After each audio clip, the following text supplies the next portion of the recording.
Okay, you're in the shot. Oh, no.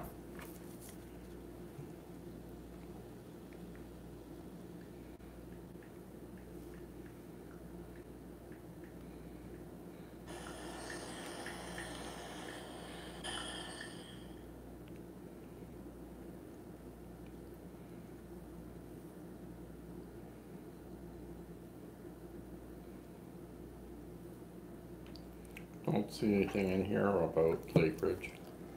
Oh, Deb is here. Hi, Deb. Can you hear us and see us okay, Deb? Don't see anything. Probably hasn't been reported yet. Or it may have been on the newscast panel. Maybe. Hi, Julie. Deb says yes, she can see and hear us. Catherine's here. Hi, Catherine. And I know we're backwards. We're always backwards. It's just us. Does it see and hear you fine? Great. Cindy's here. Hi, Cindy.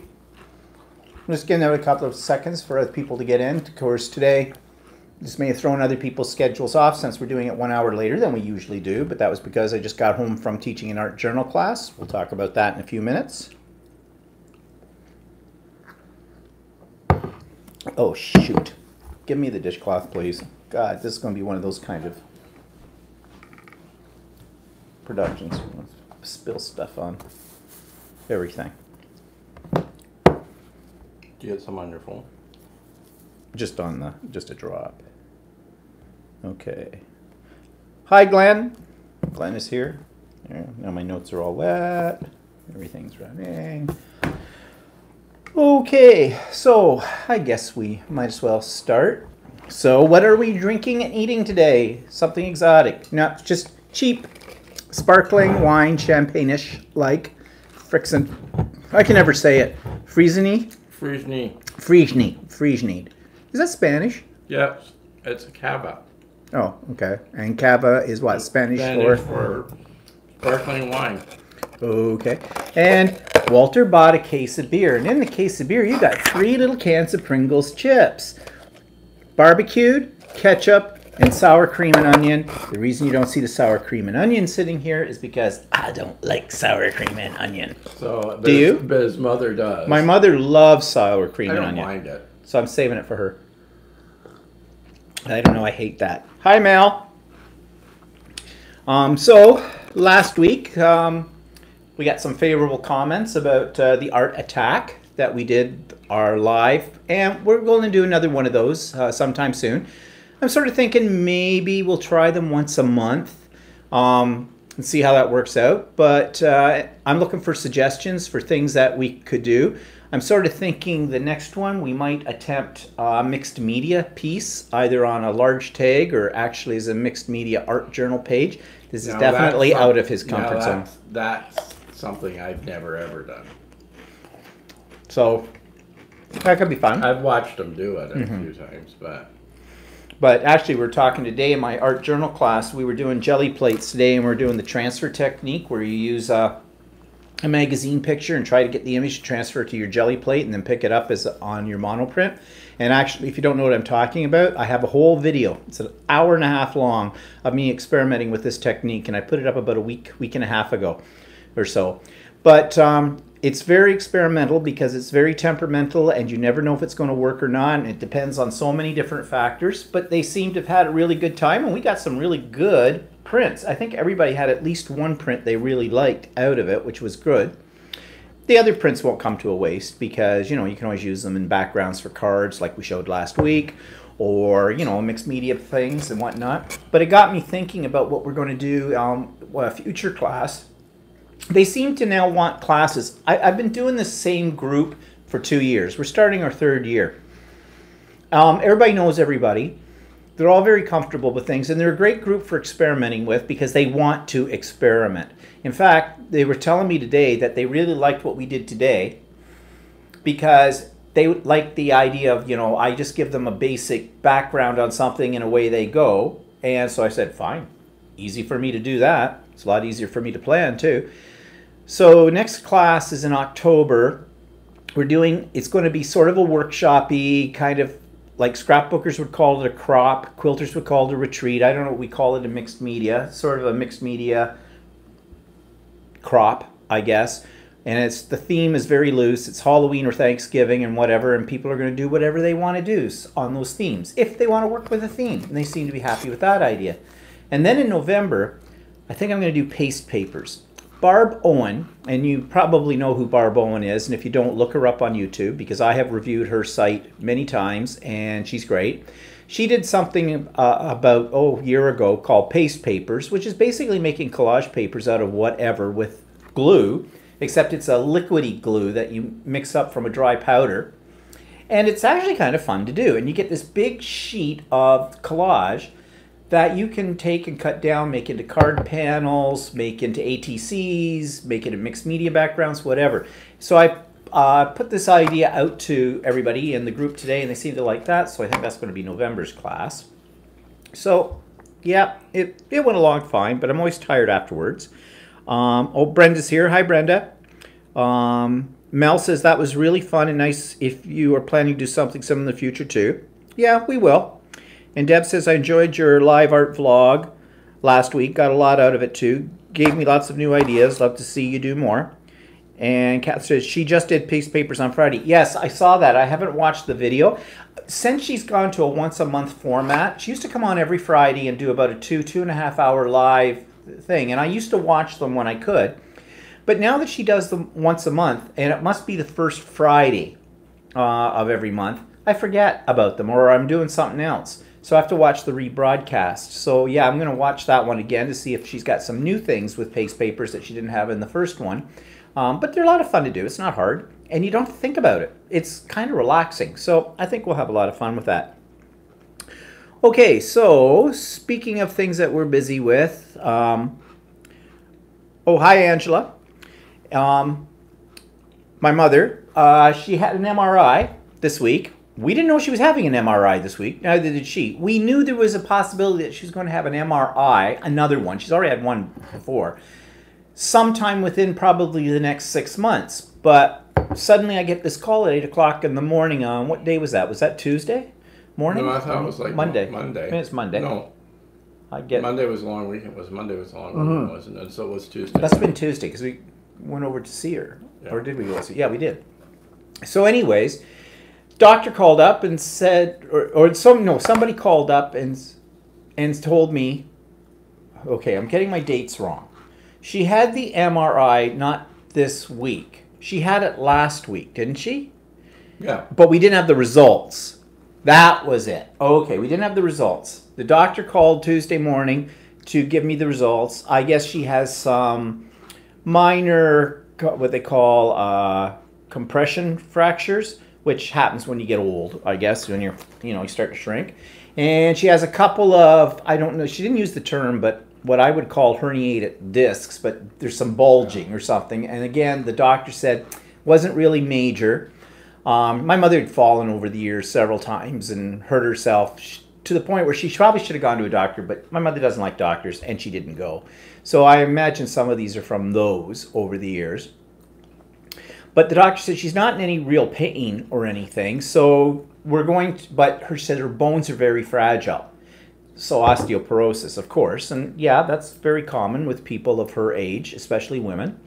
So she was putting her on some kind of drugs, osteoporosis drugs. I thought my mother was already on osteoporosis drugs, but it turns out, no, she was just taking vitamin D. She was taking calcium. Or calcium, yeah, kind of a thing.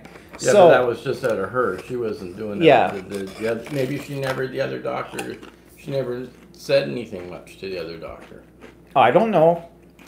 But anyways, so this doctor... Your mother, she doesn't really say Yeah, anything. I know. So this doctor sounds very nice, much better than the doctor she had before, who was a quack. And so anyway, she's getting that kind of stuff. And yeah, she's got a fair amount of patience, which I'm surprised at, because she hasn't been really complaining. It's now gone on. We're almost at, well, next week, 15th of September. So next Saturday, she'll have been in there 3 months. In the hospital. How time flies when you're having fun. And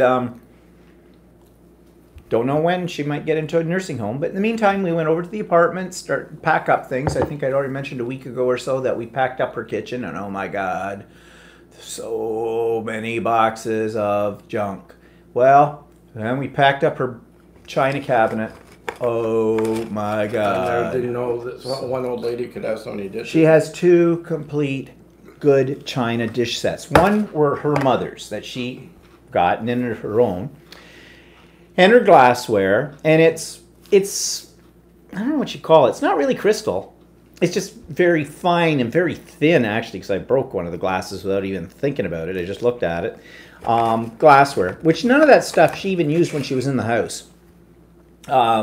Before it was too much of a pain in the butt, really, to get that stuff all out.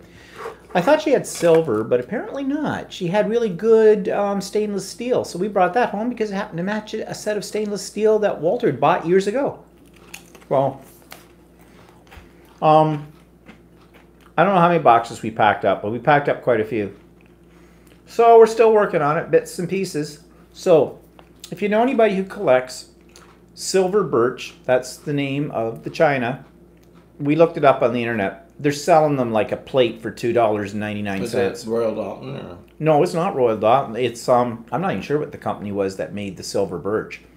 They don't make it anymore, but apparently some friends of mine told, or who was it was saying that Lori, my sister, said some friend of hers had silver birch. It was her mother's or something like that, and she hates it. She never uses it and doesn't know anybody that wants the pattern.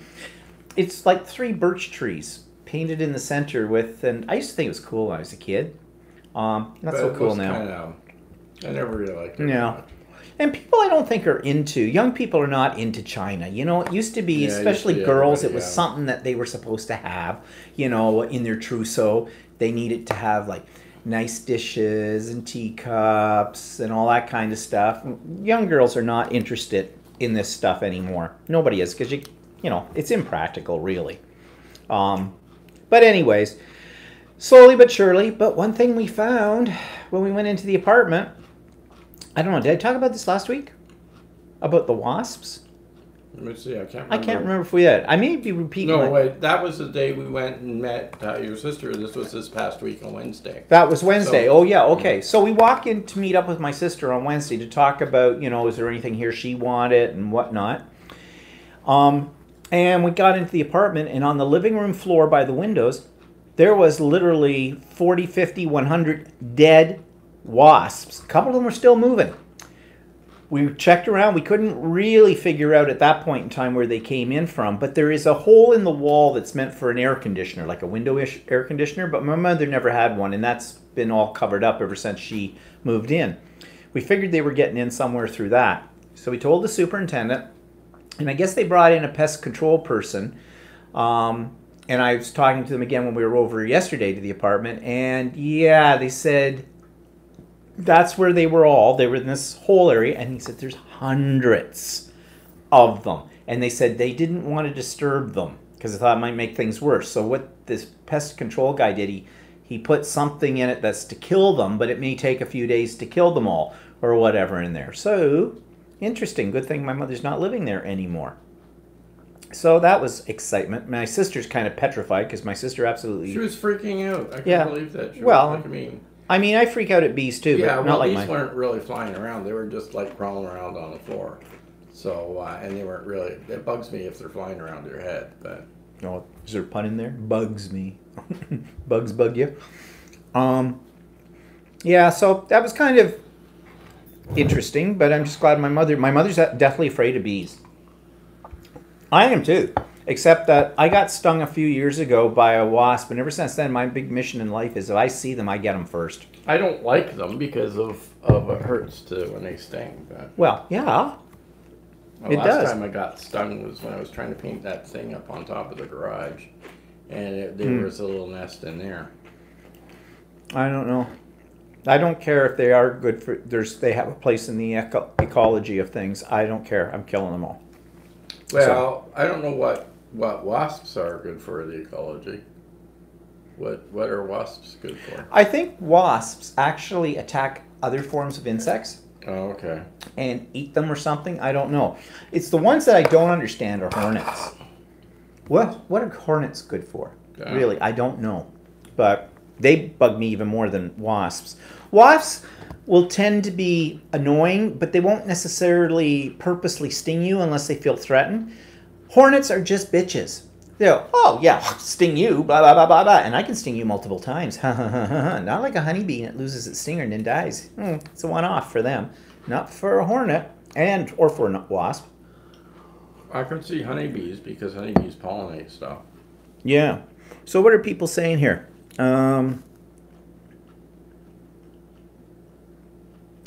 Catherine says, nothing new on the Barb one. She says she tells you to go back to the one a year ago. Oh, okay, good to know, but I'll still watch it. And Deb says, just going to ask how your mom was doing. She's fine, other than she's just in the hospital still. Yeah, so that's good. Deb says, bless her, I have herniated discs and I'm only 46. It can be so painful they can't do anything for me. Yeah, well, essentially this is what with my mother too, although luckily she doesn't really have a lot of pain. Now, they've been giving her 2 Tylenol every day. I don't know if they give it to her in the evening or whatnot. And she questioned them, said, well, why are you giving me Tylenol? What do I need that for? And they said, well, if you don't think you need it or anything, then, you don't have to take it. So she didn't take it, and then that night she had a bad night because she said her back was hurting. And that's probably why they were giving it to her in the first place. So I think she's back on the Tylenol. So, what did we miss here? Mel says, that's sorry to hear that, Debs. Hope that will find... your discs, yeah. Help you with the pain. Yeah, I wonder are you taking any kind of major drugs for that, Deb? They giving you anything? And Deb says she's back off to the pain clinic this week. And Nairi is here. Hi, Nairi. Hello. Good to see you, Nairi. Missed you. I know for you it's like... Well, actually, it's probably a little later than it usually would be for you now, because we came on an hour later today, simply because of the art journal class. But anyway, so that's what's up with my mother and organizing her stuff, and I don't know what to do with it. Now today, the woman who owns the scrapbooking store, Carol, her son has moved into an apartment and he doesn't have a stick of furniture apparently. And I said, well, it's kind of old lady furniture. He doesn't care. He would take it sight unseen, but we need to offer it to family first. So Walter's got to call your sister tonight and find out, if there's potential there that if they might want it. Because the one advantage of this guy getting it is he's got a truck. Yeah. And he's young and he's strong and he can lug it out, bring his friends over, clean out the place, bye-bye, and don't have to worry about it anymore. Because I don't want it, my sister doesn't want it. So, Deb says she's on morphine patches at the moment. Whoa, this must be really bad, Deb. Been on them since last Christmas, but they're not really helping anymore, hence why I'm back off to the pain clinic. Yeah, I've heard you can build up an tolerance to morphine. Yeah, I don't have... morphine doesn't work for me for pain. I found that out how? Yeah. I had an operation on my knee. I woke up in a lot of pain. And they had given me a lot of morphine. And they kept giving me more morphine, but it wasn't doing anything. I wonder though, what about marijuana? I don't know. My marijuana for pain. I don't think it will. I don't think it really will do much for. My guess is I don't know. I thought that was one of the properties of marijuana. It can necessarily. It's necessarily a huge pain reliever. There's another big drug that heroin is supposed to be good for. Hi, Anita. But they won't give it to you because it's addictive, and it's because it's trafficked and stuff like that. Oh, well, I know. Like last night, for some reason, my back was sort of hurting me. I don't usually have back pain, but I think it was because yesterday I'm not a young man anymore. I was down on my hands and knees on the floor, wrapping up these stupid plates and everything, and up and down, and I don't know, maybe I'm not young anymore. Yeah, and so it's bugging me. So I had a special gummy last night before I went to bed, and that always helps me. So, Julie says medical weed is very good for pain, apparently. And Deb says, I will ask them this week, see what they say, but hoping they can take me off these patches and put me on something else to help. Yeah, hopefully. Well, let us know, Deb. Mel says, is it legal in all countries? No. No. It's not legal across the entire United States. It's a state-by-state version. In our country, as of October the 17th, is it October 17th? Yeah, I think it's 17th. It's legal from coast to coast because the federal government takes over. But in the States, it depends on the state. Now, what? Colorado, it's legal. And I think California it is. And there might be a few others. There's a few other states that I think are. There's a few where you can get medical marijuana. But even here, when they were doing medical marijuana, doctors are reluctant to give you a prescription. Not that I asked, but I have a friend that asked, and they wouldn't give it to him. So, however, I don't think he had real bad pain. Oh no, he just wanted a yeah. Nairi says it's not legal in Australia yet, and but Deb says I will let you know next Sunday. I'm going on Thursday afternoon. Like yeah, it's been legal in Canada for a while now. Medical as medical marijuana, but you have to have a prescription to get it. And but as of October 17th, recreational marijuana becomes legal. So yeah, but then now there's big debates. This thing is just a bloody mess because now they had a thing on the news the other day. People in Toronto who own condos, so you know they own them. They're not renting them. They're not leasing them. They own them. They're condo society, which you pay money into because they do the general maintenance of the building and everything like that. Now we're trying to pass bylaws for particular buildings, not necessarily all of them, but whatever this one they were reporting to about on the news, to say that they cannot smoke marijuana in their condo. That's your home. That's your private home. Yes, it's in like an apartment setting, but it's your private home. And this one woman was saying, so what are they going to do next? Say we can't have a drink in our home? Like you can't have a beer, you can't have a glass of wine?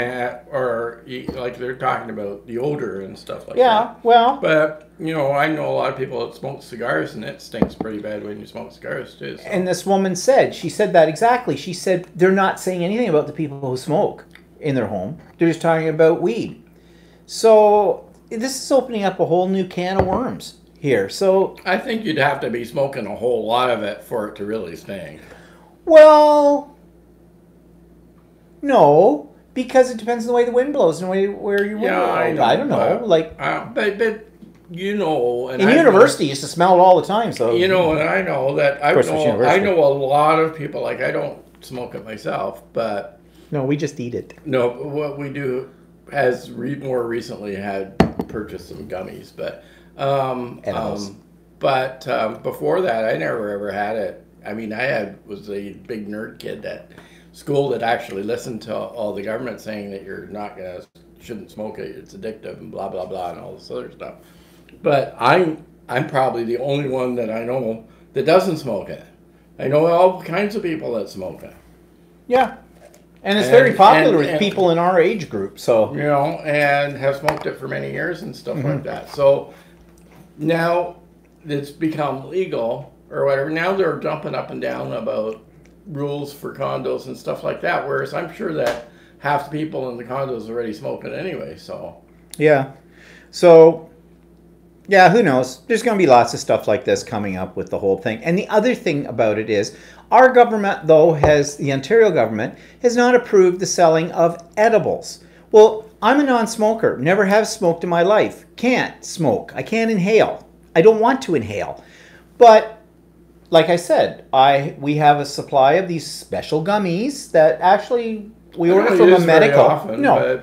But sometimes it helps me if you can't sleep. So because sometimes I have tingling in my legs at night, and like my legs are going to sleep, a little numb, and I don't know what that's from, but I've had that for quite a long time. But there are some times when my legs actually do have a bit of it's not a horrible pain or ache, nothing like what Deb's probably experiencing with her back, not even close to that. But I find that if I want to try to sleep, if I have one of those little gummies, and they're delicious. This company could just make gummies, forget the marijuana in it, because they make very tasty, fruity flavored gummies. And it just kind of helps me sleep. from it. So that's all it does. There's no after effect on it, nothing like that. It's not like I'm seeing pretty colors and going, woo, psychedelic. Well, especially if you only take one or something. So Yeah. But, so what's going on here? Julie says, Debs, have you tried any of the good painkillers the doctors can prescribe?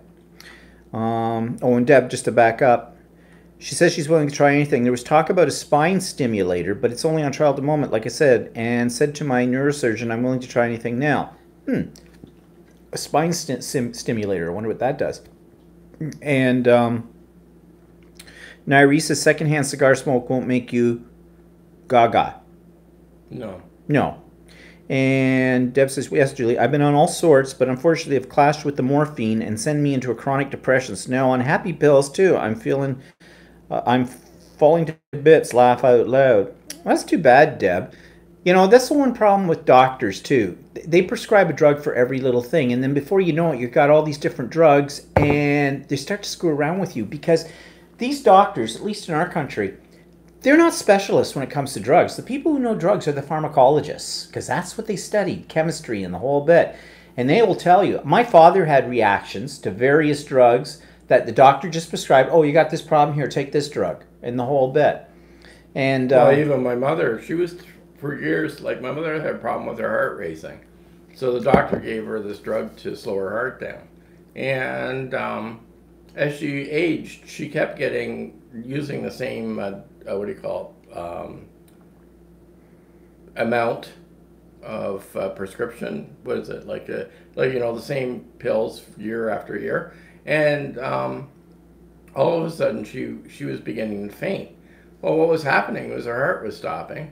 Oh. And she'd hit the floor and it would shock her body and her heart would start up again. Turned out she was taking too much of this medication that was slowing her heart down. Slowing her heart down so much it was stopping. Oh, killer. Okay. And it's all because like people, they prescribe stuff to you, and unless you question it just they keep getting it and getting it, and if you don't question it, then as you get older. Well, that's the whole problem because we are a society that puts a lot of faith in medical drugs for things because we're told that this is going to help us, this is going to cure us, this is going to alleviate our pain and that. But these doctors, they are told, their salespeople come in from the pharmaceutical companies and they give them some kind of break or discount, and it happens in our country, and I know it happens in the United States all the time. And the drug companies have a lot of clout with these doctors, and so doctors just turn around and prescribe. Like, I was on Lipitor for years because I have a cholesterol thing, just a minor amount of it, but then my doctor suddenly switched me over to Crestor. Crestor was the newer drug of the ones that, what are they called? Statin drugs. Statin drugs for this kind of thing. And I said to him, well, why are you switching me over? And my doctor was Chinese, okay? So pardon the impression of him, but he go, oh, okay. You'll see what Lipitor do. And he draw me a diagram on his little chart paper on his desk. Lipitor, well, what it do, it just coat the arteries inside and just keeps the cholesterol from sticking. That's all, sort of. But the Crestor go in and it alleviates it. It kills it. It blasts it away and all out of your system. Okay, so you're saying it's the better drug for it. Oh yeah, better drug. Of course, it's got a whole lot of side effects. And one of the side effects is tingling in the legs, which, I don't know, I've had it for so long, I don't know if it coincides with when I started taking Crestor or not, whether this is the thing. Ooh. There's a little fruit fly plant. It's probably after you. So, I don't know, whatever. But you trust the doctors. But the real people who know are the pharmacists, the pharmacologists. They really know because they'll say, why are you taking this when you're taking this? Because this could happen to you. So they're the ones to listen to, I think.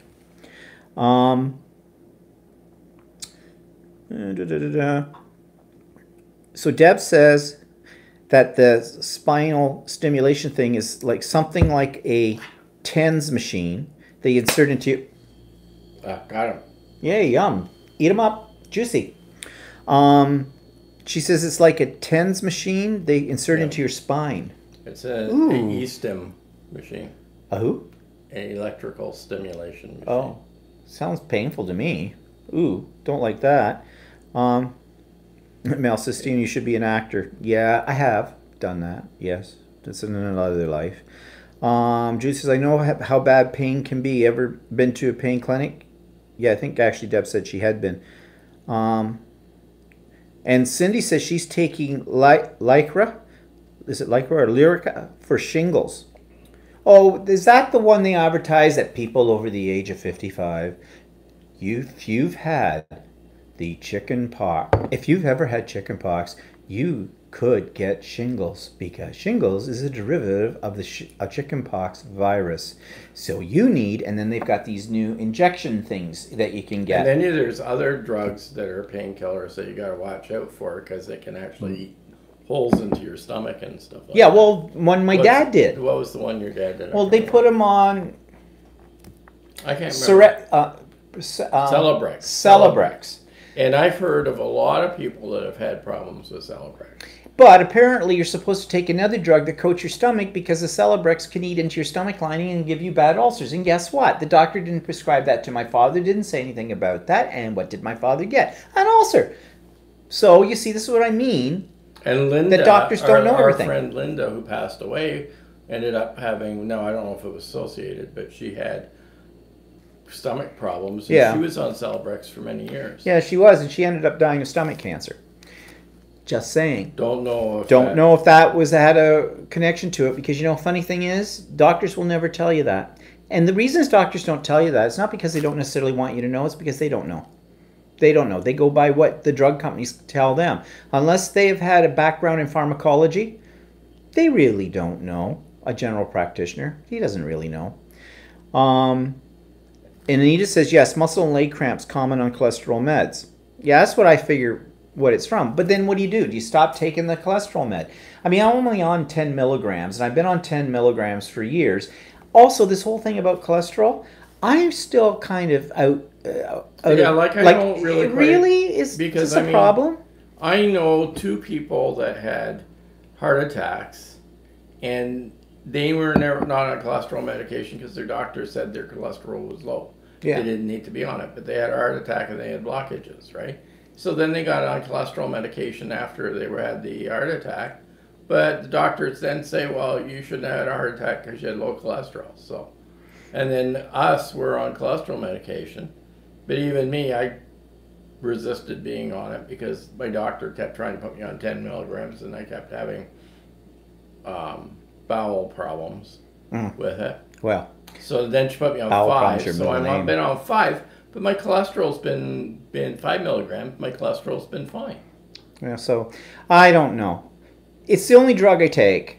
And like I said, I'm on a very low dosage, 10 milligrams. In fact, my doctor told me it was the lowest you could get, but you're on 5 milligrams. I'm on 5. But is that because you decided to cut the pills in half? No, well, I don't cut them in half. I'm actually on a pill that's 5 milligrams. Okay. So I don't know. How do you know? How do you know?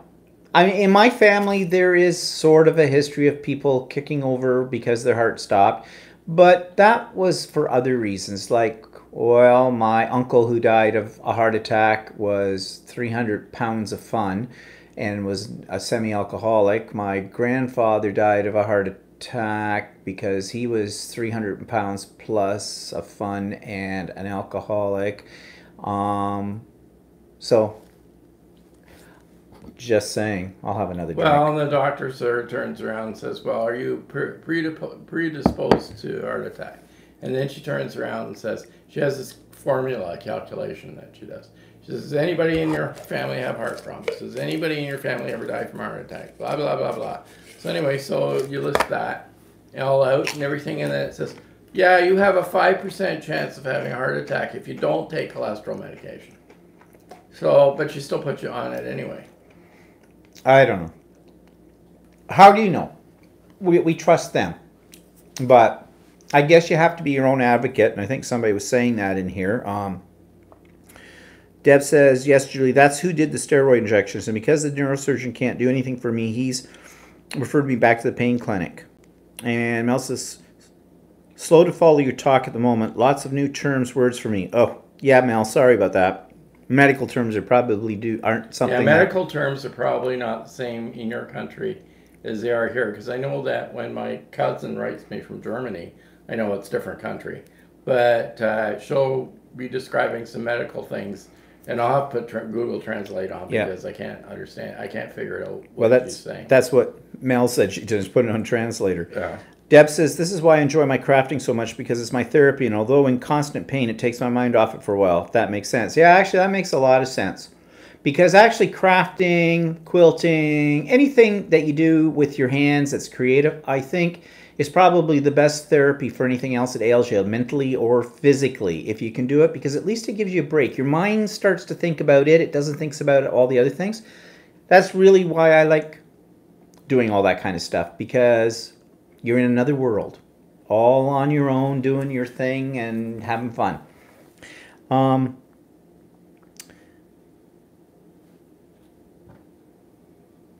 Yep, so everybody else is agreeing with that too. But anyways, Deb, I hope things work out for you, and I hope they find something that will because really. Pain is something that doesn't matter where you have pain.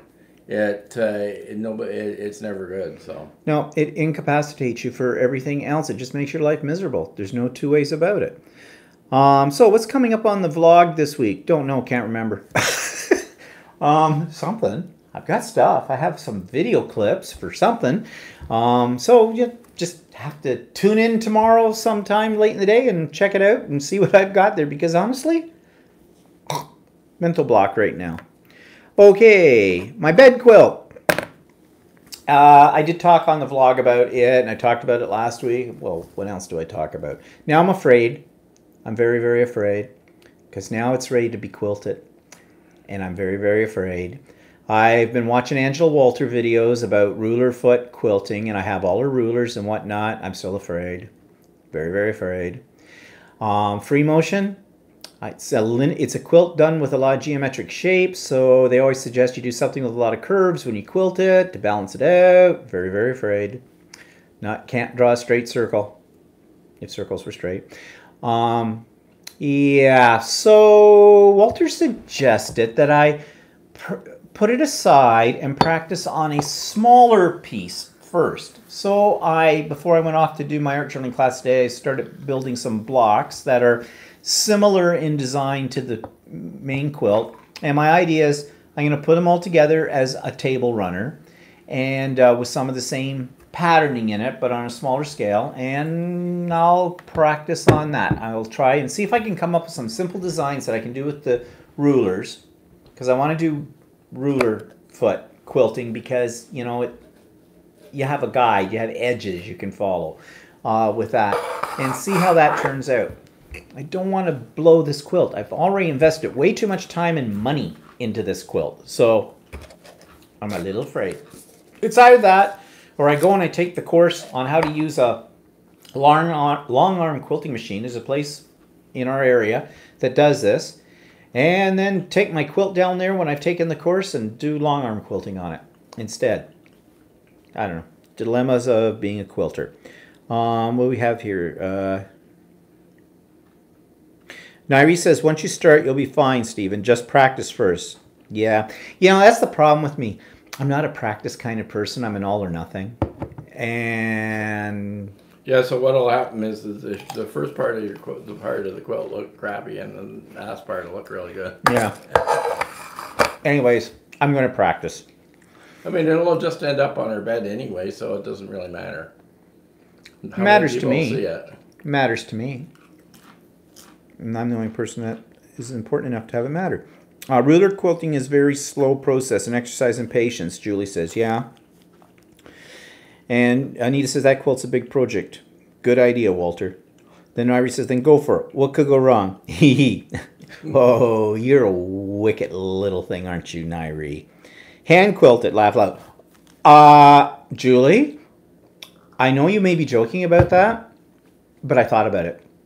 And I've already said I'm not good with needles, sewing, because usually there's a lot of blood, mine, on everything. But also that would take probably forever. I don't have a frame, although I could probably get one. I think my sister might actually have a frame that was my grandmother's that I think she's got in her basement. But I don't know if I'd have the patience for that either. So, oh well. This might end up being a UFO, unfinished object. No, it's not. I am going to finish it one way or the other. Worst case scenario, I get out the walking foot and I do what I've done on my other quilts. I just make some wavy lines with a walking foot and it's quilted. And there's always stitch in the ditch. But I don't like stitch in the ditch. That's harder than what people me think it is. You know, go down the seam and just go in the ditch. No, not so easy. No, not so easy. Deb says, never tried quilting. I'm not over keen on sewing. However, I'm fascinated by it and love the look of them. So maybe I'll try making one. Do machine quilting, Deb. Machine quilting is, I don't know if it's easier, but I just find it more efficient and I like it. I'm one of those kind of people that needs immediate gratification, okay? Immediate returns for things that I'm doing. And that's what I find with that. Mel says, that's good, Julie. It would be a great subject for a live show to see Steve hand quilting. Go away, Mel. You just a little bit of an enabler. And when I say enabler, I mean bitch. No, I don't mean that. I just mean, whose idea was it for us to do a live art attack, Mel? Who pushed for that? Mel. Okay, fine. That worked out and we had a good time and that's all right. But now you're starting to try me here, aren't you? Yeah. No, you're not going to see me doing any stitching on live or dead video. I'm dripping. Now they're having a debate over hand quilting and machine quilting and whatnot. Okay, so let's get away from my quilt.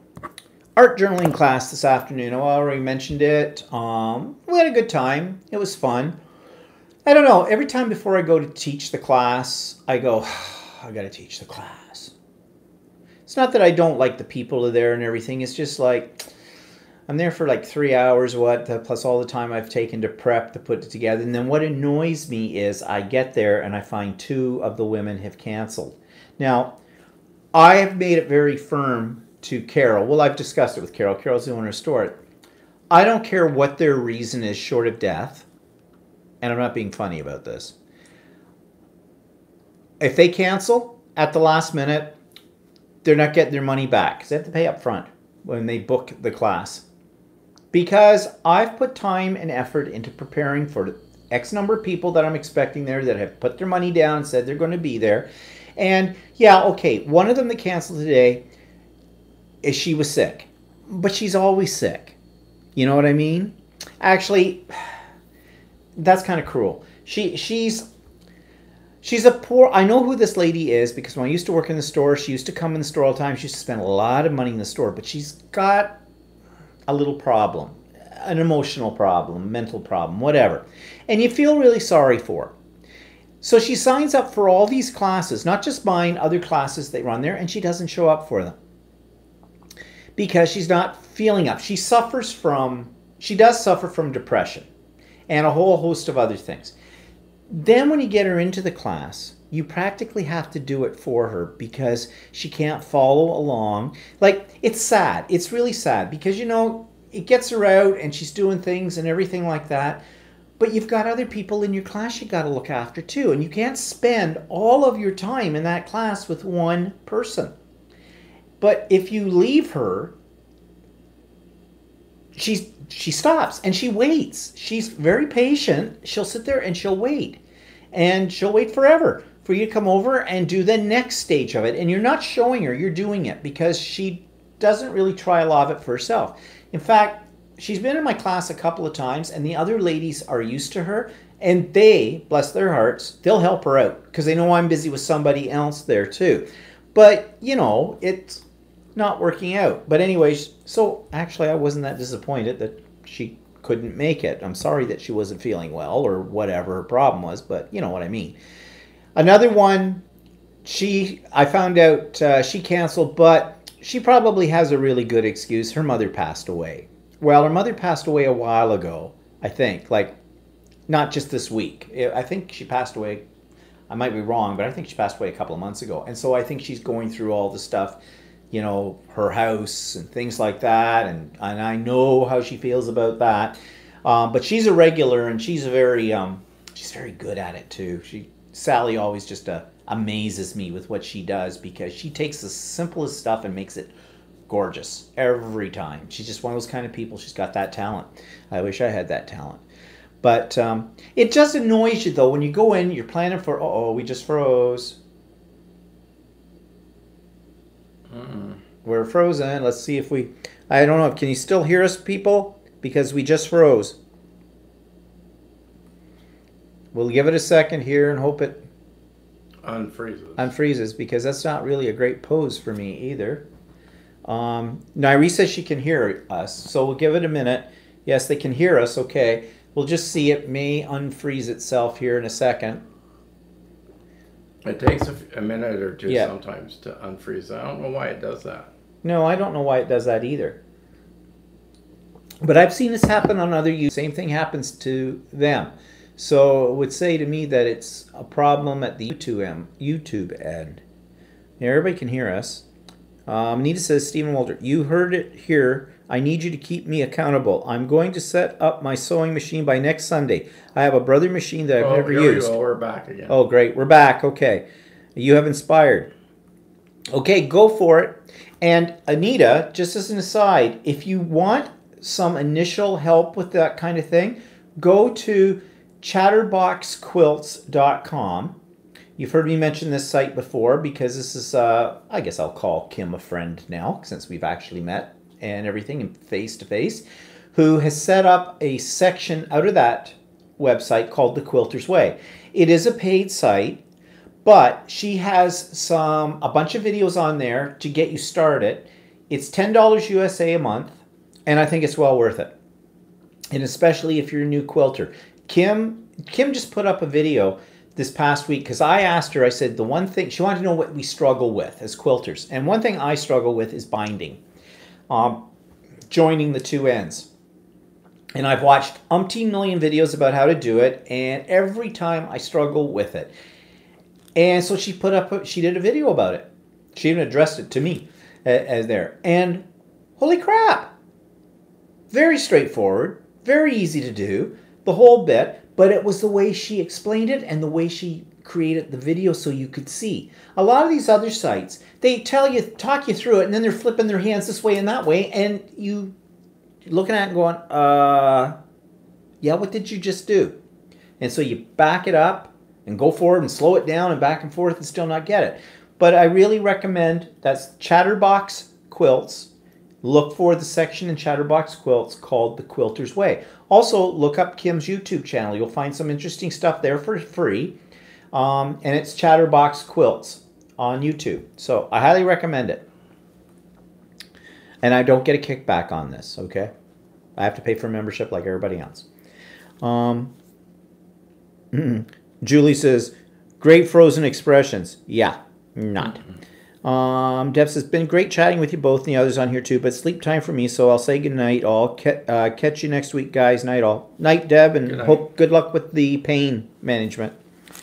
Oh, Julie says, you are much blurry now. Your thing should catch up. It means it's not buffering yet in its memory. If it still does that after a minute, then refresh your screen if you know how to do that. And I can't tell you how to do that because I don't know what your screen is like. But that may clear that up. Oh, and Nairi says the same thing. Refresh your screen page. Okay, so our journal class was good, as I said. And we've already talked about art attacks. That's what we're calling them, art attack. You see, we usually have dinner parties once a year or something with a group of friends of ours that I've mentioned before that we get together with every so many months for dinner. And it's coming up to probably our turn. We have to find a date that we can suggest to this group. Actually, it's really not our turn because there's one couple in the group. I can probably say this. They never catch my YouTubes live anyways.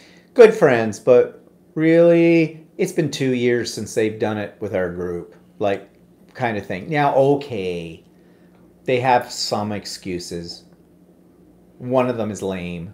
The other one, last year was they were having their house they're having the floors redone. And it was running late. Yeah, and you think that they could have scheduled it after the floors. Yeah, but, you know, they're both vice principals. They get really, really busy. Do you hear the sarcasm? If you don't, I am being sarcastic. But they're good friends, so I'd be sarcastic to their face too. In fact, I have been many times. But anyways, if you can't cut up your friends, who can you cut up? Really? So maybe we'll do it. And what I usually do is try to do an art attack session. So everybody sits around a big table and we do a piece of art of some sort. We've done alcohol inks. I think we've done jelly plates before. Yeah, well, that's how I did jelly plates before. I go out and I get some little frames and things, and everybody gets to go home with a finished piece of art that they framed, and it's added to their swag bags. Yes, when I have people over to my house when I'm entertaining them, everybody gets a swag bag of things. Usually chocolate, maybe something I have made, a little thing like that. I mean, I guess that's a throwback from when I was a kid and I never had a birthday party. And I never got invited to birthday parties, but I heard that people get swag bags. Yeah, you used to get little bags when you left. I don't know. I was never to one. I think there was only one birthday party I was ever at. And I ever only had one birthday party when I was a kid in my life, and it got rained out. Yeah. So, I never liked going to them. I never went to them. It says something about me, doesn't it? So anyways. Oh, the refresh work. Good. Brenda says, so what's for supper? Well, Walter's been cooking up a storm while I was at the art journal class, but I put the idea what's the term? Subliminally in his mind. When I said, maybe we could have a faux lasagna. So he's making real lasagna. I haven't had lasagna in a while. I love lasagna. It's one of my favorite food groups. And what are we having with the lasagna? Nothing. If you want something with a lasagna. There's still salad in the fridge. Yeah, I can make garlic bread with it if you want. But, yeah. Or we can have salad with it. Well, we could have garlic bread and salad, couldn't we? Well. Fine. I made the salad already. It's in the fridge. Pick out the brown pieces. Whatever. They just mean that they're easier to digest. I don't like making salad. It's your job. Right. Well, anyways, I love lasagna. So that's what we're having tonight. And it's the best lasagna. Well, according to Walter, it's the best lasagna. Okay, if you make lasagna... No. I got it from the recipe online that it's the best. And that's what it's called? That's how I made it a few times last time. Well, what is it? There's nothing to making lasagna. You have tomato sauce, you have lasagna noodles, you have hamburger that you season. I add a few extra little things to it. And then I make it with cottage cheese. Special ingredient. Oh, special ingredients. Secrets in the sauce? Oh, the secrets in the sauce. Are there body parts? No. Am I going to bite into this and get a fingernail again? No. Okay. I don't want to see a half-big toe floating to the surface here like the last time. Really. We have very special tastes. Anyways, Brent says, watching Walter cook would be interesting.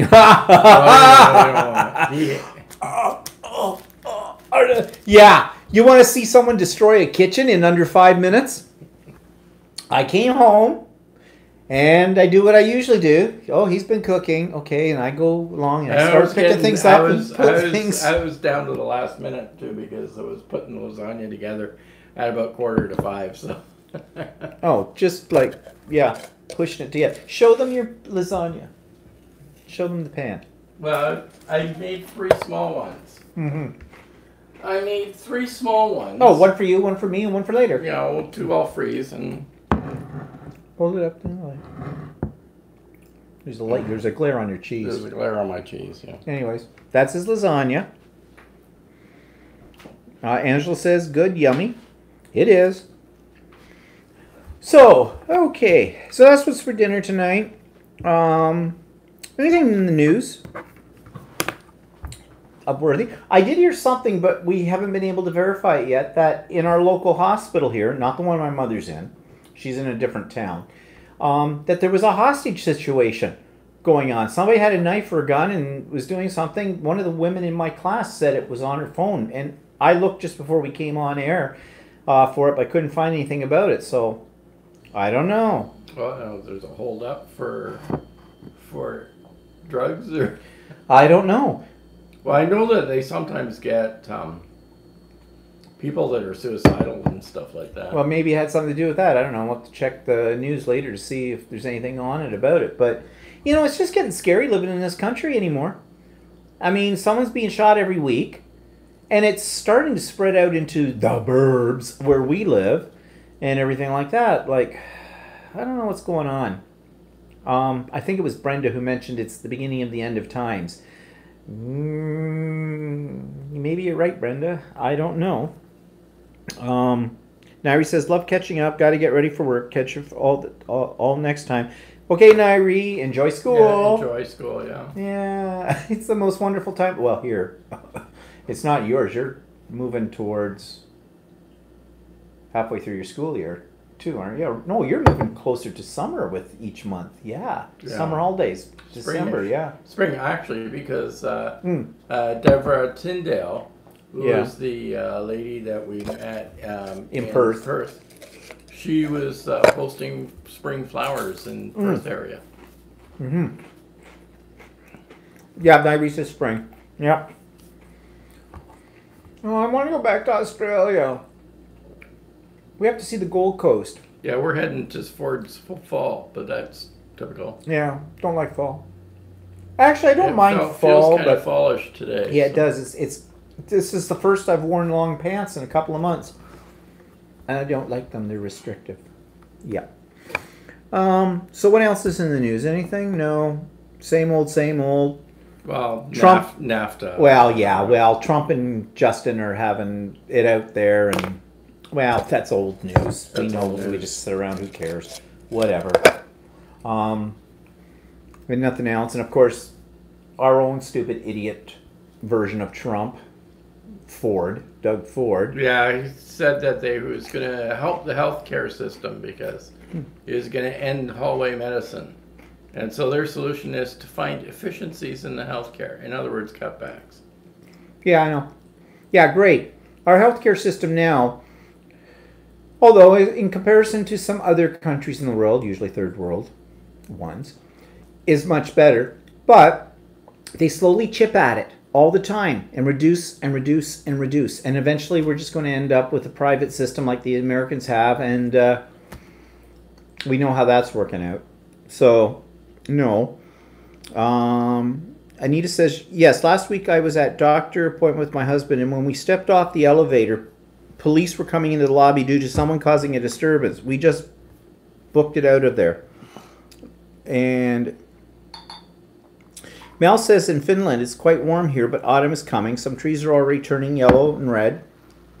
Actually, our trees haven't been turning, and a lot of times by this time of year they start turning. Yeah, they do. Well, they do and they don't. It depends. But, yeah, first time you see that leaf fall off a tree, it's time to panic. There are some leaves that have been falling off the tree, but they haven't turned color. Because we have some on the boulevard. So. And squirrels are picking them off and throwing them at each other. I don't know. Yeah, that was talking about wildlife, because you know that we, I was going to say you all know, and that is not a Canadian expression, but we hear it all the time up here. Now, I catch more people saying y'all, y'all, y'all. We're not southern United States, but whatever. We've been hearing like the pitter-patter of big feet. Walter thinks we might have had something in the attic, but I don't think there's anything in the attic. I think it's just these birds that land on our roof, and the suckers have got big feet. Anyways, I heard bang on our bedroom window, and it kind of woke me up. And then a few minutes later, I heard another bang.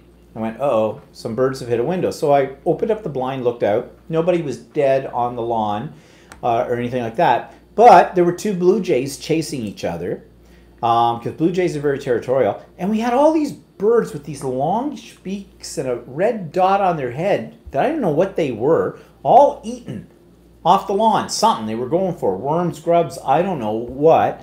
But they were having a feast. There was a black squirrel hanging on the fence at the back watching them all. And he figured, oh, must be good eating here. Birds are doing it. So he got down there and made them all fly off. But there was all this activity, wildlife. And I've noticed a lot of it this year for some reason. I don't know why. Bunnies and everything. It's because we don't use pesticides anymore. We're not killing them anymore. Damn. I don't know what's going on with that. But anyways, then I asked a friend of mine, told him about the birds, and he says they're woodpeckers. And I got thinking about it. That we do have woodpeckers back here, but these didn't look like the ones I usually associate with woodpeckers, but the beak is probably about right. The red mark on the back of the head. I didn't look them up to see exactly what they are, but I think Probably he's not right. getting anything out of the trees. So No.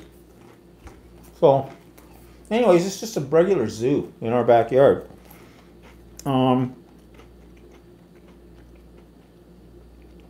Yeah, Mr. Bunny was out the back when I was cutting the lawn the other day. Oh, And Bastard Bunny? It was just sort of sitting there watching me go by with the lawnmower. Well, he knows we're not going to do anything to him. He's our pet. We'll bring him in the winter I time. get a little too close. They must have like an instinctive tape measure in their head, because as soon as you get to a certain point towards them, He takes off? they take off. Well, whatever. Mel says, at days it's still around 24 C, but nights around 10 C. That's kind of like, I don't think we're going down to 10 We're C not. out at night. Actually, but we're not up. But- Today we weren't up to 20. We were only up to about 17 today. Oh, are we? Oh, it's And fresh. at night, it's getting closer into the 8s and whatever. I don't know what the forecast is today. Anita says, we've had rain for the last 3 days in Ohio. Trees not turning yet. Mel asks, do you have snow in Ohio in winters? It's currently 14 degrees right now. And Well, it's actually quite pleasant outside. And it's got that brisk sort of, but you can smell autumn in the air. I don't know, there's something about it. it's 6 p.m. and it's 14 degrees, and it's supposed to go down to 12 tonight.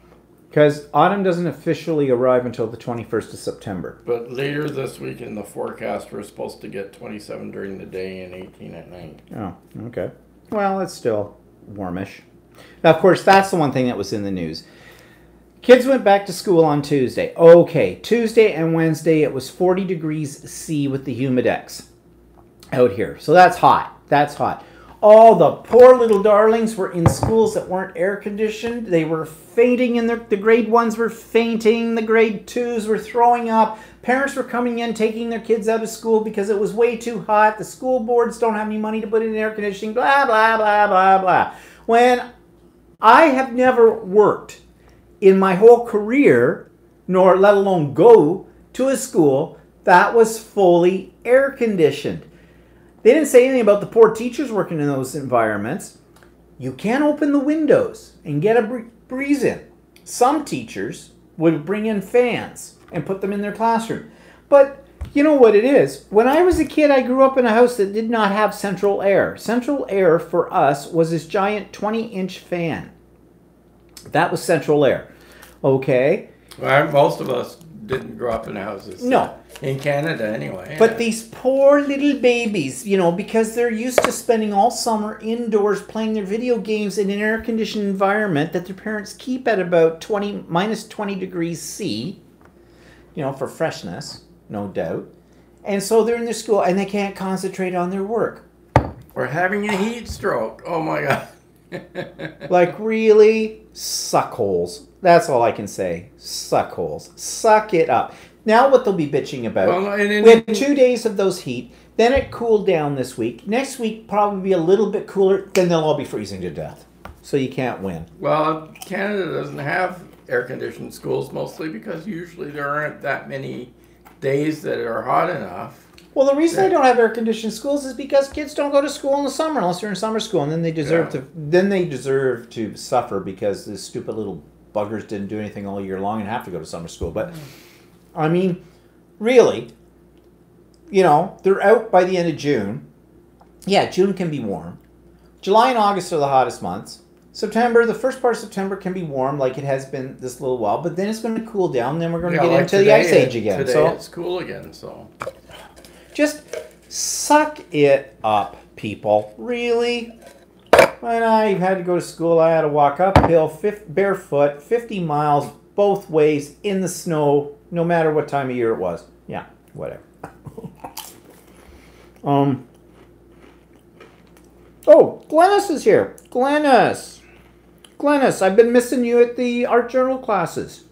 Where you been, girl? We need your presence there. She says, first time logged in, I'm watching you on my big TV in the living room. It's the being there with you. How great is that?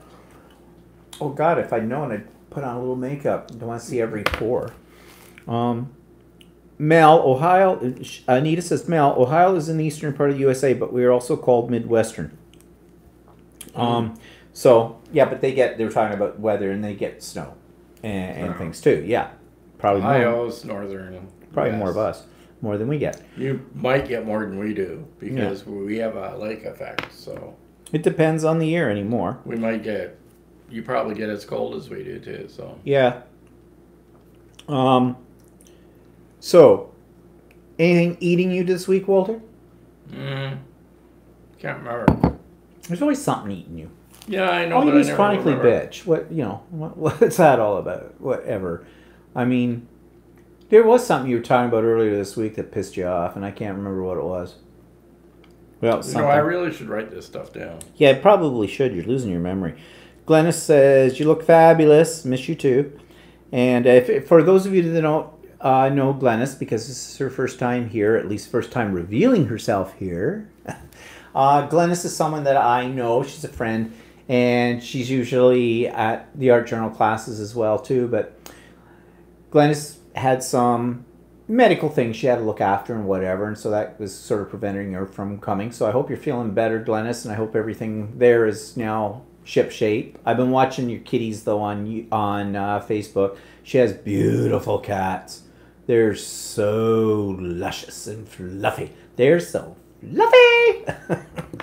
I love it. If you don't know the reference to that, the very first Despicable Me movie, the one little girl was talking about things being so fluffy all the time. So I usually refer to kitties that way.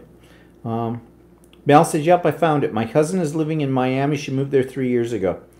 I guess she found Ohio in Miami. Let's see. Miami is here. Ohio is here. Okay, whatever. Finland is way over there. So, we have been to Finland.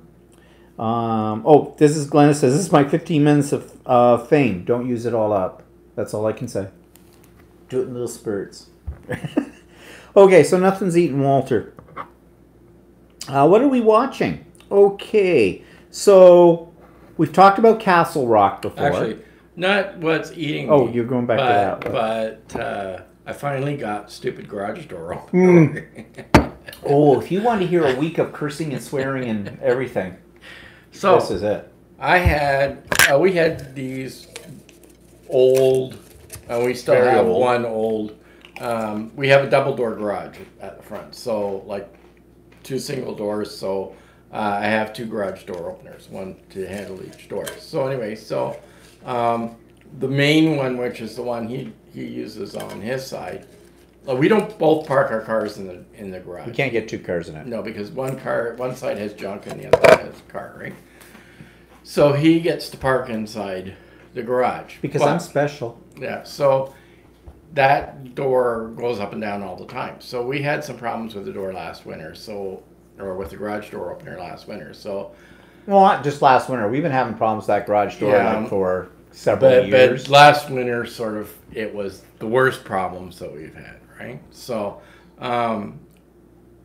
during the middle of the winter, I said, well, we kind of need a new garage door. But I wasn't planning to put one in minus 40 degree weather, I don't know why. right? So, Call yourself a Canadian. So we bought one a while ago, but I've been procrastinating putting it up. So, but Does that very well.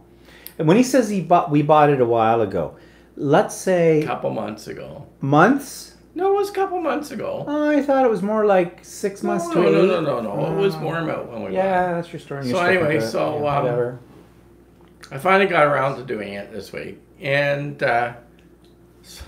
so Go on, tell your story. anyway, it's the same brand that the old one was, except the old one was manufactured under the Sears name. Well, Sears doesn't exist in Canada anymore, so we don't have that one anymore. But so I bought a similar one to the one that we had before, and it's a I forget what it's called now. I don't know.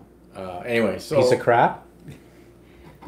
now I can't remember the name of it. Anyway, so it was a similar one, and I thought, oh, it'll be easy. It's the same manufacturer. I'll just be able to, you reuse some of the other stuff that's there, right? Mm-hmm. So Chamberlain's the name. Oh. So anyway, no, the design has changed, so I had to redo everything with it. Anyway, so I got the whole thing installed all the way up, and I was testing the door, and bye, Cindy. Halfway through testing the door, and all of a sudden there's the connection to the mechanism on the chain. And not explaining this very well. But no, anyway, you're not. Anyway, so it's screwed up. It let go. I must not have connected it properly. Okay.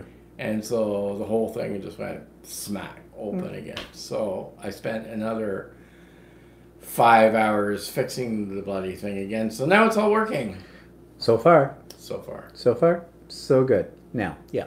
So that's where you went. So there was that was what's ticking me off. There was a lot of cursing and swearing. There was a lot of swearing. I stayed in the basement and quilted. Yeah. Well, actually, I didn't swear that much. I just sort of went, and then I said, okay, I'm done. I'm not doing this. Tomorrow's another day. We'll do it again. Yeah. So anyways, yeah, that's what's pissing what was eating Walter this week. So back to what's on TV. All right. Castle Rock, we're still watching that. That's pretty good. It's getting weird now, though. Really weird, and hard to follow. Yeah, it's getting hard to follow. And I find when shows like that start getting in that mode, that they're kind of doomed. The plot's too complicated. Yeah. Now I discovered a show. It's not new. And I don't know if they only had one season of it or if it's like a mini series, but it's called AD, Kingdom and Empire. And it's about the resurrection. It starts with the resurrection of Christ, but it's looking at it from the point of view of the disciples and everything else, the politics that were happening at the time. And it seems to focus on Peter, okay, St. Peter, established the church, the Catholic Church, and all that kind of stuff. But it's actually, I quite like it. It's kind of interesting. Although it's sort of based on like religion, it's really more from a historical perspective, and that's what I kind of like about it. So it's worth the watch, actually. Brenda says Walter needs a refill, and Glenna says nothing's ever easy, Walter, especially if it should be. Yeah, that's for sure. Ran out of champagne. What, we killed it? Yeah. There's still red in the fridge. Well, get it.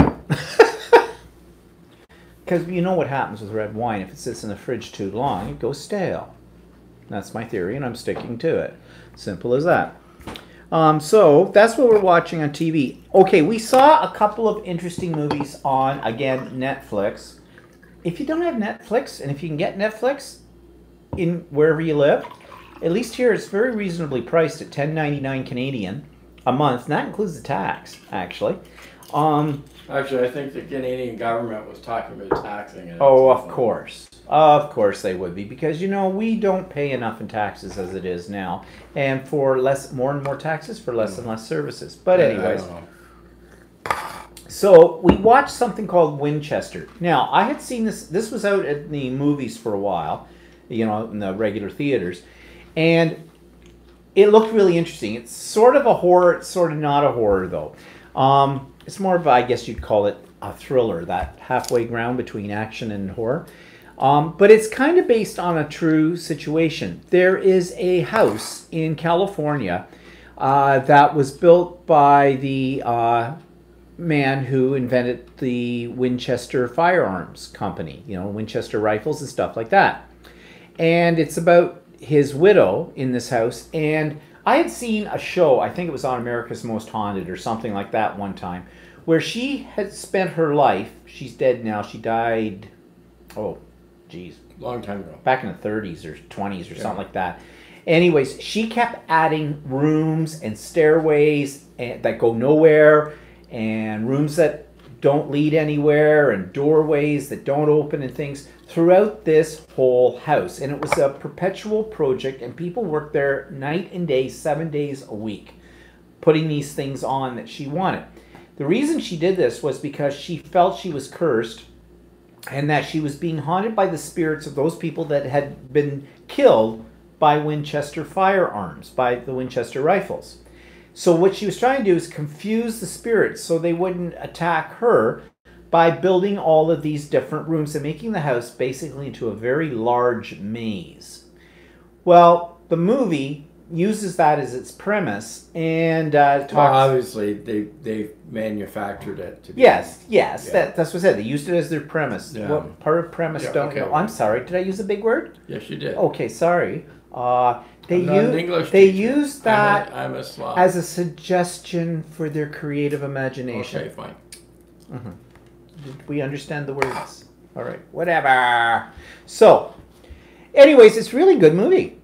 You know, it's really kind of interesting. Well, really Yeah. good movie, as in it's not going to win If you any like a Academy horror Awards. movie, actually, it's not But a it's bad not really a movie. horror movie. It's more of a thriller. Like, you know, people jump out of the dark. Kind of that. It's What's got the, spirits and stuff. yeah, but what's the difference between a horror movie and a thriller? A horror movie has horrible bludgeoned bodies with body parts and blood and guts and axes and Not heads necessarily. and stuff like this. To me, a horror movie's got more like ghosts and stuff like that. Okay, whatever. And I which had stand to ghosts be in it. corrected. I don't know. Whatever. Well, Well, then anyways. there's gross movies. Well, like yeah, Saw, Texas. What or The Saw? series. Texas Chainsaw The Massacre. ones that you can't watch. Yeah. Those ones I refuse. I to can't watch the Saw ones. The Saw ones. Oh are God, too no! gross I for me. watched the first one, and I don't think I even saw it all the way through. Well, I started watching one of them. I don't know if it was number 3 or number 4 or something like that. I only got into the first 10 minutes of it. No, I'm not watching this. Yeah. Well, Winchester isn't anything like that. No. Now another one that's kind of interesting, and they could have done more with it, but it was a bit of a letdown at the ending. It's called Downsizing, and basically to solve the problem of overpopulation and the using up of the Earth's resources, they found a way that people could be shrunk down to about 5 inches in height, and they have little communities and all this, so the little people, and around in that. And it's kind of interesting because it's not just about, it's got It this was science interesting fiction at element, the but beginning, yeah, but then it got weird. got weird at the end, and they didn't know really how to end it, so they just ended it, and the ending was not good. And it was a weird movie. Blue jay, I see a blue jay. Oh no, that's a chickadee. Never mind. Squirrel.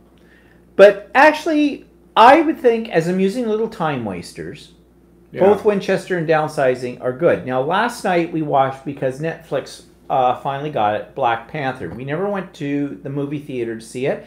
And quite frankly, the reason I didn't go to see it, it's in one of the Marvel universe, you know, the ones that have like Captain America, the Hulk, all those ones, characters in it. Part of that.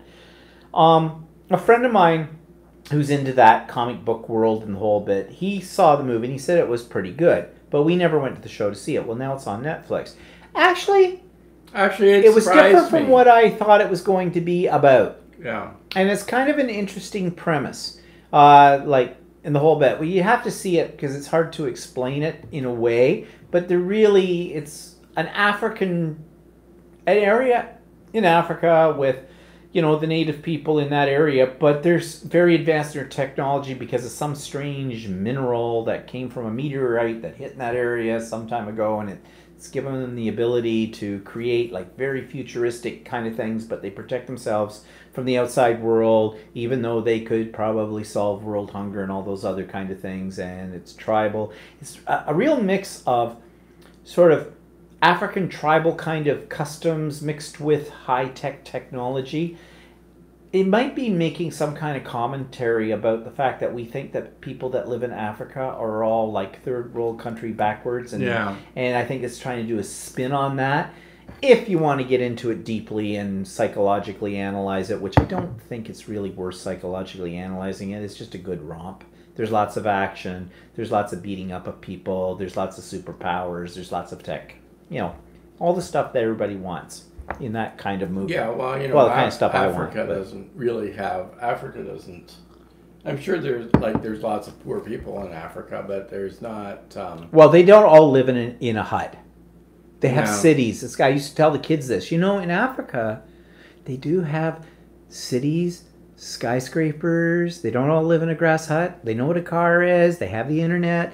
You know, stuff like this. Obviously, in Nigeria, they have the internet because you're constantly getting those phone calls telling you that, oh, yes, there is a problem with your security on your computer, and we can help you with that if you give us control of your computer. Apparently, there's a lot of cybercrime that comes out of Nigeria. And part of that problem is that they've got a very intelligent population, but they don't have enough jobs. Yeah, so they turn to cyber crime. However, I'm not saying that all Nigerians are like that. I'm just saying that there's a large group of people in that area that turn to that. So. Well, we have our own people that do the same thing here. Well, so, yeah, I mean, it doesn't matter in Nigeria. There's probably lots in India and lots of places around the world where people do that. Oh yeah. So. But I mean, it's just that, now that we live in this big global economy with the internet that spans the globe, you're going to get the pockets of people that have a criminal element to them trying to take advantage of it. Yeah. But have you ever noticed, though, there are certain parts in the world that are depicted in movies and on TV as being backwards. Like, they'll show China, on things. And when we went to China in 2010, and I was a little worried about going to China because I had seen what they show on TV. Now, I'm a relatively intelligent person. I know what you see on TV is not real, but these things are instilled in you since you're at birth, kind of a thing, that they're all going to be running around wearing a little pointy hat out in the sun, picking rice in a rice paddy, okay, and go, oh yes, and this kind of stuff, running around with rickshaws. Well, no, that's not the way it is in China. And China's... And actually it isn't, because realize China is very technology advanced. Yeah, because everything's made in China. Yeah. And it's a lot more. I mean, sure, there's a lot of poor people there, but there's a lot of there's a lot of wealth there as well. So yeah, but this is the depiction. Like, what amazed me was that in Shanghai, they had a magnetic lev train that goes from the downtown city of Shanghai to the airport, which is normally a 40-minute taxi ride. And this thing hovers on magnetic. It's very futuristic. Field, and it runs from the city to the airport in 7 minutes. And it's a 40-minute taxi ride normally. Yeah. Julie says, I would love to go to China and Japan. And Mel says, same here, especially Japan. Would be an interesting country to see.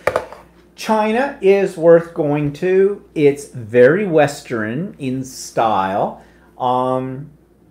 Beautiful. Like, the cities are, you have to remember that China has what, 3 billion people or something? One of their cities had 33 million people in one of their cities. The population of Canada at the time, the whole of Canada, the second largest land mass in the world next to Russia, has 33 million people living in it. They're talking one city. Now, that would make you think that everywhere you go in China, you're going to be like this? No. And everywhere you're going to go in China, thanks to Blade Runner and other shows, it's always raining and you're in a ghetto, someplace eating street food that looks like it's still alive. No. Although you could get fun things at street food. Starfish on a stick. I'm not joking. Cicada on a stick. I'm not joking. Didn't have it. But don't want it. But you could get it there. But no, it's like the people in China, very nice for the most part. I'm sure they have their crime and whatnot, but didn't feel afraid. Now, mind you, we were on an organized tour, so I mean, we weren't really traveling into the bad districts, and I'm sure they had some that were probably, every city does, every place does, that kind of stuff. But I was really pleasantly surprised when we went. I said to my doctor, who I already mentioned earlier on this broadcast was Chinese, my old doctor, and I said, well, I'm going to China. Do I need any shots? He says, no, you don't need anything. You're fine. And I said, okay, I'm a little worried about, the food. And he says to me, and he has a Chinese accent, he goes, oh, you like Chinese food here? And I go, yeah, but this is North America Chinese food, and we know that North American Chinese food is... No, pretty much same. Everything deep fried. You'll be very sick of deep fried by the time you come home. You don't want me deep fried again. But yeah, fine. And he was right. It was. And we had some really interesting things, and some very tasty things. But yeah, the majority of the stuff was deep fried. Well... And a lot of stir fry. Yeah, a lot of stir fry. I mean, not a lot, not any what we call North American Chinese, where there's no chicken balls. They don't have sweet and sour chicken balls, okay? Right, like that's North American. But I mean, a lot of stir fries and stuff like that. Or in one place was Peking duck and stuff like that. Mm. But, I mean, food was okay. Beijing was very smoggy. Yeah, it was, but it wasn't awful. I mean, we've had times here where it's Cairo seemed worse than Beijing. Yeah, well, I did look at Chinese cities compared to other cities in the world, and Cairo is considered the worst as far as smog goes. Wow. And so we experienced Cairo first before going to China. So night, Julie. So Beijing, although it was a bit smoggy, it wasn't intolerable. So no, and Japan. Not been there. Watched some videos on YouTube with people who've been there and the whole bit. Yeah, I think I'd kind of like to try Japan as well. You haven't been there yet. No. So that would be that's a place possibly on a bucket list. Julie says Scotland is beautiful. Yes, haven't been there in many, many years, but Scotland is. In Ireland, Brenda says, I would love to see Ireland or Scotland. We've been to Ireland. It is green. Just exactly right. It's very green. It's very nice, and I would say this about Ireland. Loved it. Loved the trip. It was great. Not going back. Don't feel a great urge to go back. Not because we had a bad experience or anything like that. It's just we're people that like urban settings. Yeah. So Ireland's a little bit more rural than we like. So Ireland and New Zealand sort of like they're very similar in some ways. Well, the thing about Ireland is, and this is a stereotype, they always say, oh, drunken Irishman, right? Well, yeah, that is a bit of a stereotype, but there is some basis in fact. Every time, any town you were in Ireland, there was a pub every 15 feet in the downtown core. And I'm not making an exaggeration. Pub, store, pub. Store, convenience store, pub. Pub, store. It was like, and we stayed downtown. We were on an organized tour, and in many places we stayed right in the downtown core. Didn't matter what night of the week it was, they were partying in the pub. Lots of pub. Now, I know pub life is different over in Ireland and in England in general than what it is in North America. It's more of a social kind of thing. Even the word pub suggests something, let's go in, have a drink, meet people and that. Whereas we go bar. Bar just sounds like some place for people to get drunk kind of thing. But the Irish people are nice and it's very picturesque. It is truly green. It truly is. The Emerald Isle. So, yeah, I think it's one of those places that on your list of things to do, you should do Ireland We once. even went to Belfast, and that was very interesting. Yeah, Belfast was really interesting. It was all interesting. It was all very interesting.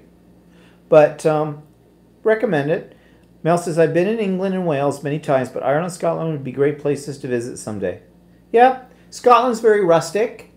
Now, we have not been in Scotland in over 30 years. Yeah, in many years. So I mean, I wouldn't mind going back. I wouldn't mind going back again. So, because we know, well, my parents best friends were Scots. We've been to London, England, anyway. But we love many London. times, and I do like Britain very much. Yeah. But part of that is also there's no language barrier, and a lot of the stuff in Canada tends to be somewhat British based. So so we're familiar. Sort of somewhat familiar. It's still a little bit foreign, but it's not as foreign as going to a place like Italy or something. Yeah, or something like that.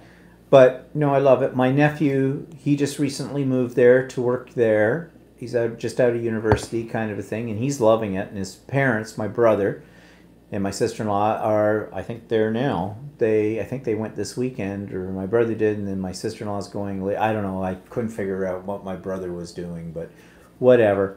They were going over, and I guess my nephew Harrison, he has a whole itinerary, according to my mother, all planned out for them, things they should see and do, because they basically have never really been to London.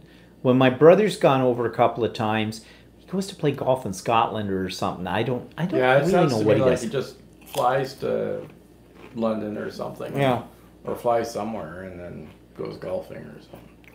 But I'm glad my nephew likes it there. But I could see it. If I was his age, you know, when I was his age, that wasn't an option.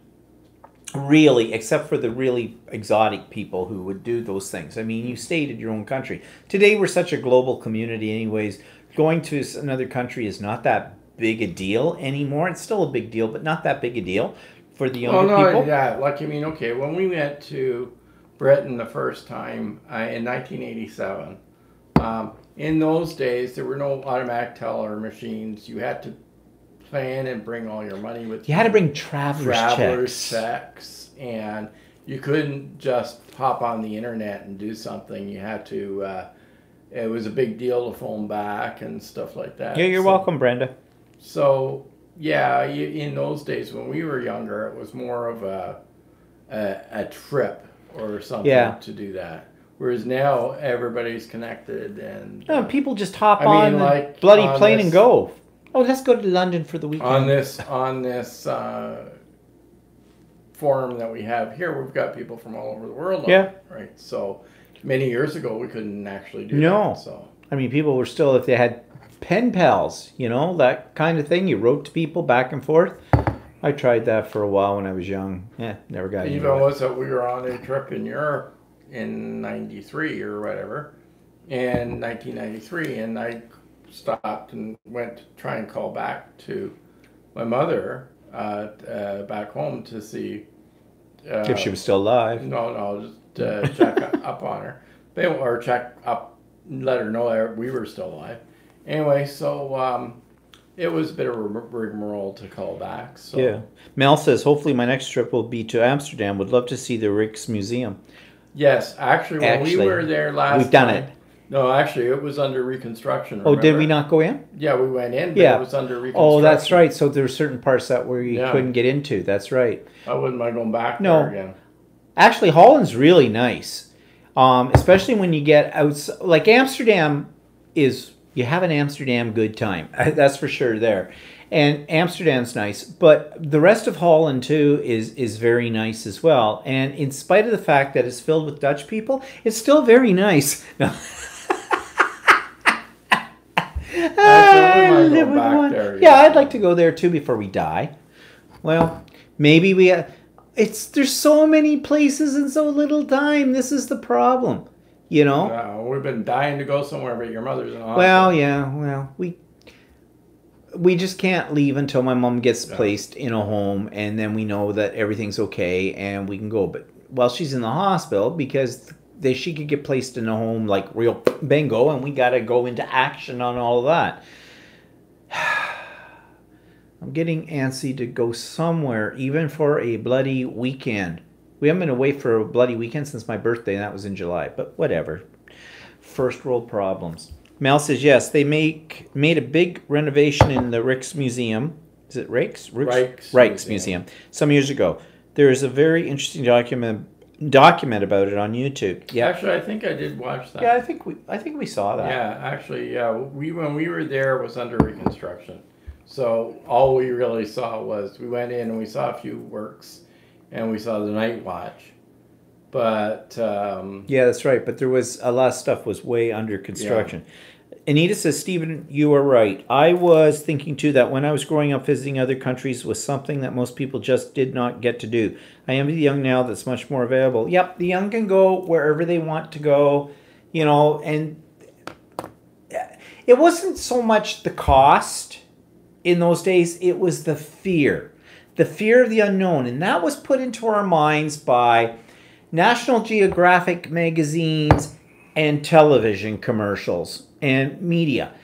They only showed a limited spectrum of the world. I mean, remember National Geographic Museum magazines? Everything you saw in those were like native tribal people wearing things that made their necks go this high, earrings that pulled their earlobes down to here, and plates in their mouth that went out like that. And guess what? Now that's a fashion trend amongst the hip kids here. So, you know, think of those spacers, kids wearing their ears. Why, I have no idea. But yeah, and so it almost made you fearful of traveling with the whole thing. And the other thing was, thanks, traveling. There's the big change in currencies that was that, and the other, there was a big more mystery to it. Yeah, there's more mystery to it, but now the world is shrunk. We still have friends that won't travel. No. Won't travel. And won't believe us when we tell them that what they think is going to be is not going to be the way. I mean, I have a couple of friends who are very educated. They have a fair bit of money, and they're planning to take a cruise, and it starts in Singapore, and it goes down through Indonesia, ends up in Perth. Then they get another cruise that goes around the bottom of Australia and ends up in Sydney, and then a third cruise that goes from Sydney all the way around New Zealand. But anyway, they're flying to Singapore, and they were in fear. At least one half of them were in fear of Singapore because they were going to an Asian country. And I said, the yellow hordes will get them. And I said, Singapore is a British colony, right? And we've been there. And Singapore is fantastic. Singapore is probably the nicest city I've ever been in. Oh, you walk into Singapore, it's like you've walked into a sci-fi movie. In terms of modernization, architecture, the whole bit. Talk about a civilized place. Like, really, you can't find them much more civilized than Singapore, I don't think. And you just don't spit on the street because they'll get you. Because it's English speaking, even though they do have a second language that's. Okay, thanks, Glennis. We'll see you soon. They do have a second language that is sign up for class. English, and I'm not sure exactly what it is. It's sort of a more Asian type language, but but it is very North American-y type, but really nice and clean and very modern. Yeah, it's extremely clean and very modern and very civilized. It's wonderful. So anyways, we got on to travel. Okay. Yeah. On YouTube. Okay, nothing really. I'm going to talk about two guys from Norway on my vlog tomorrow. Arne and Carlos. Really interesting. I'm not going to say anything much more about it right now because I want you to see it on the vlog because I've done a video clip in the whole bit.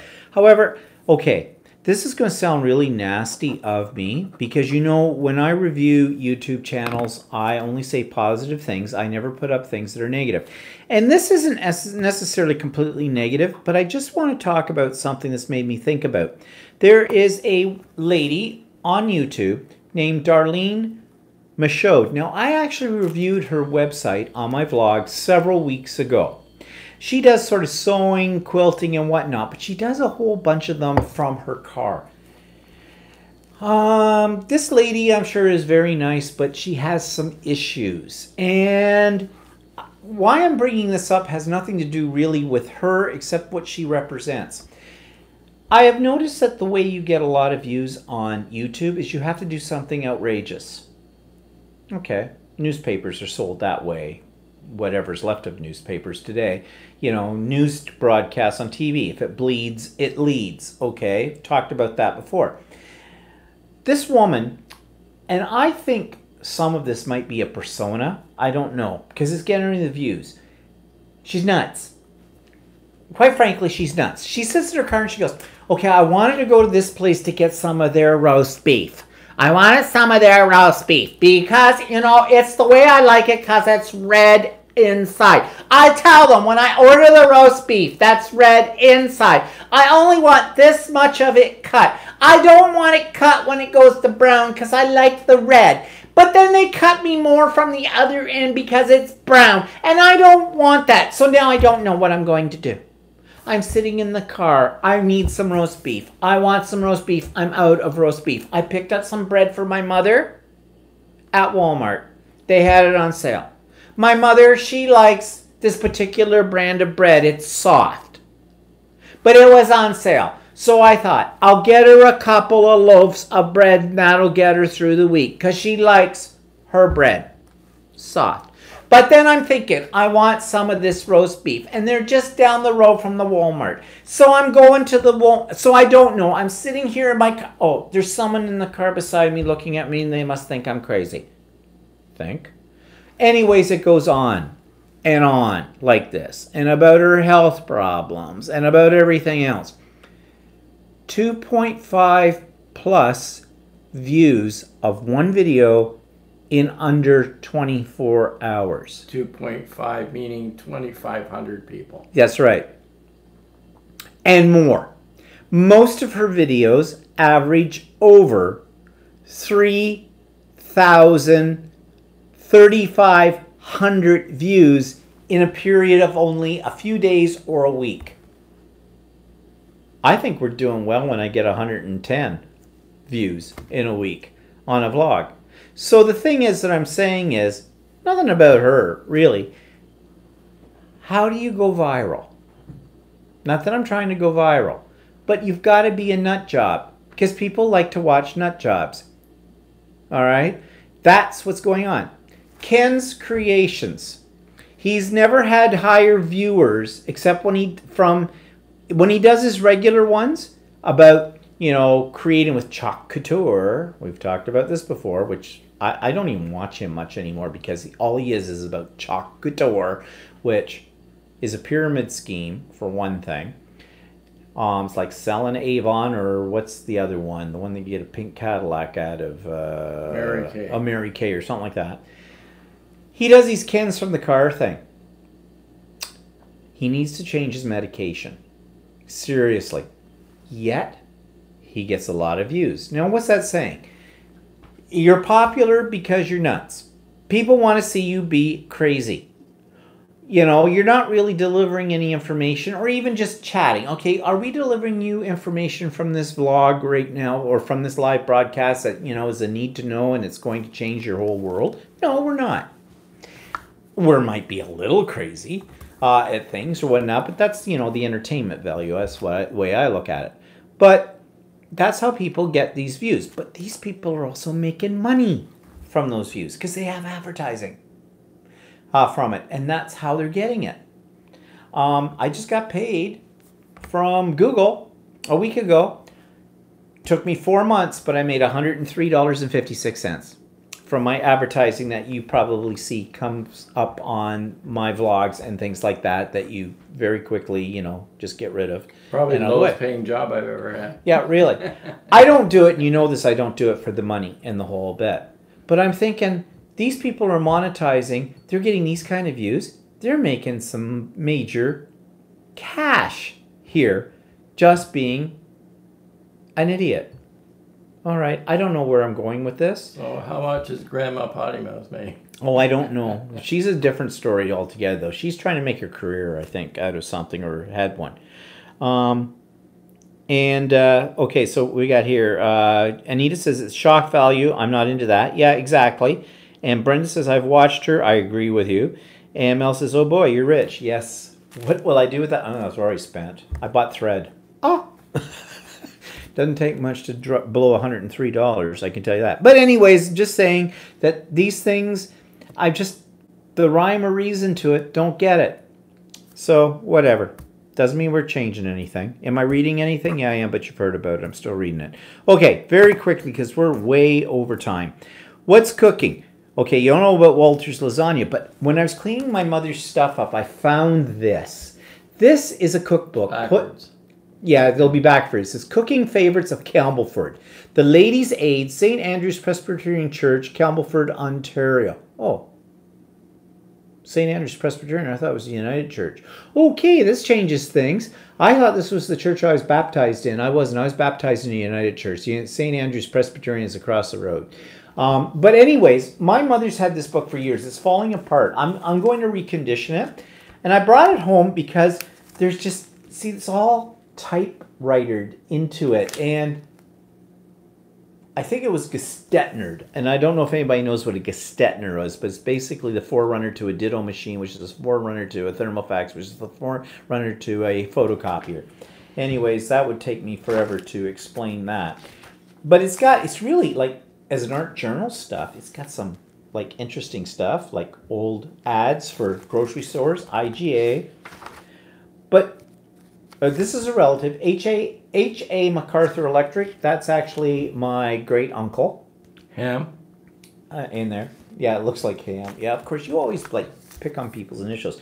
But they've got recipes in here that I want to try and make again. Stuffed peppers, all kinds of stuff. Chicken casserole. Casseroles are always a biggie in church books. Scallopini chicken. Ooh. No, scalloped chicken. 1 large chicken, 2 cups of breadcrumbs, 1 cup of cooked rice, 1.5 teaspoons of salt, dash of pepper, 1/8 of a cup of chopped pimento. Well, that would have been exotic in Campbellford. 3 cups of milk or chicken broth, 3 eggs well beaten. Mix all ingredients together, add eggs last, bake 1 1/4 hours in 325-degree oven, and then throw out.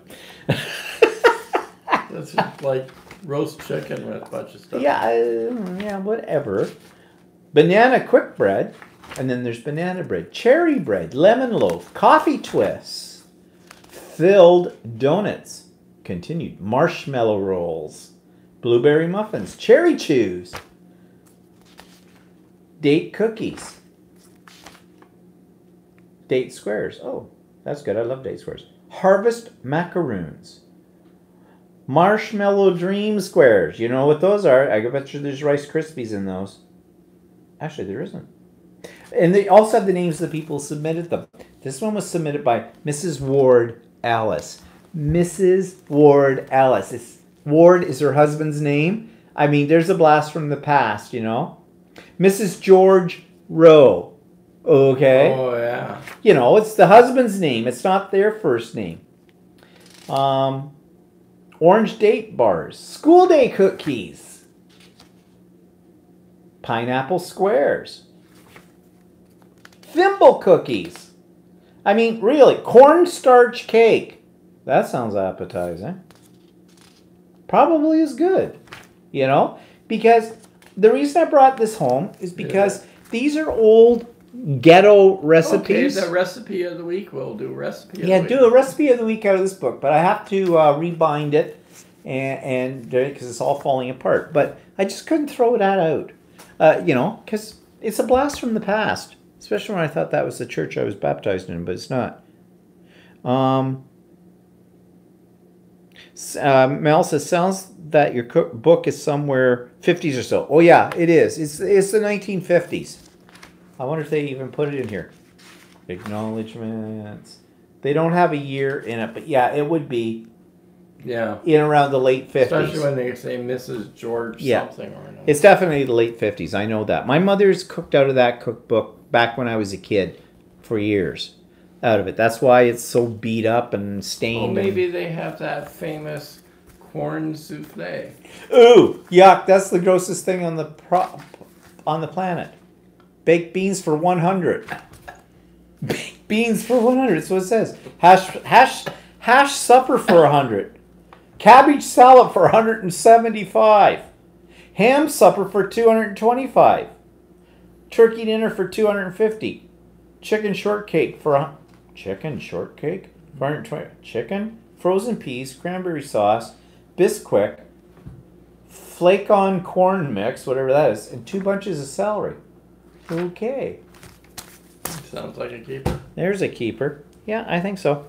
So, anyways, I thought that was kind of interesting to share with you. Okay, what's coming up very quickly?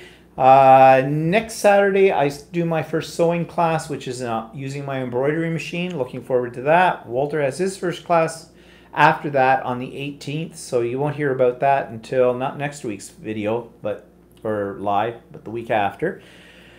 We're meeting with a couple of women to talk about different issues. We're meeting with the woman that's head of the volunteers at the RMG Gallery, which is the Robert McLaughlin Art Gallery, because we have decided we no longer want to do RMG Fridays and cut off the fingers of people touching art, because that's boring, because they don't bleed enough or whatever.